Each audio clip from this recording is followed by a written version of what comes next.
Amoy na amoy yung tanglad, oh. Siyempre may tanglad.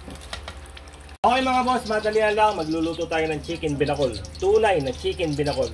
Bawang. Sunodin natin yung luya.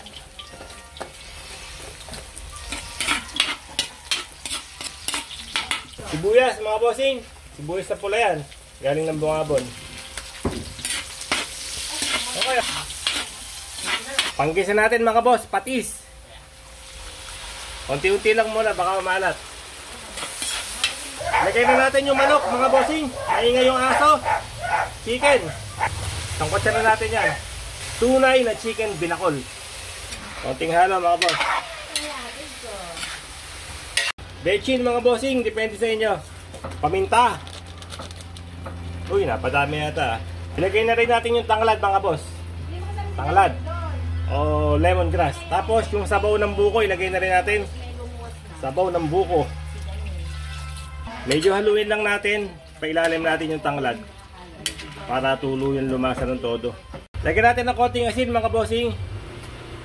Siling berde, pansigang, putol-putulin nyo. Depende sa inyo, kaya nyo. Wala akong magagawa.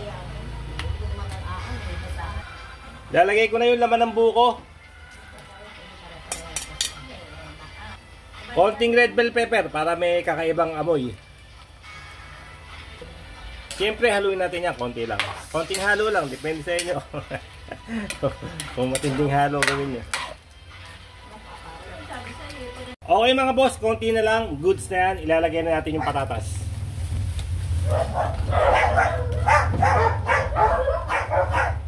Maraming aso kasi dito eh. Haluin natin. Yun no? Napakasarap nito mga bossing pag natikman nyo. Chicken binakol. Okay mga boss, ilagay na natin yung dahon ng sili. Yun no? Tapos tsaka natin na haluin. Pag lumambot na yung patatas, pwede na yan. Atak na. Yun o. Okay mga boss, ito na ang chicken sinuglaw. Ay, chicken sinuglaw. Ito na, chicken binakol. Yan na ba yan? Oh, chicken binakol.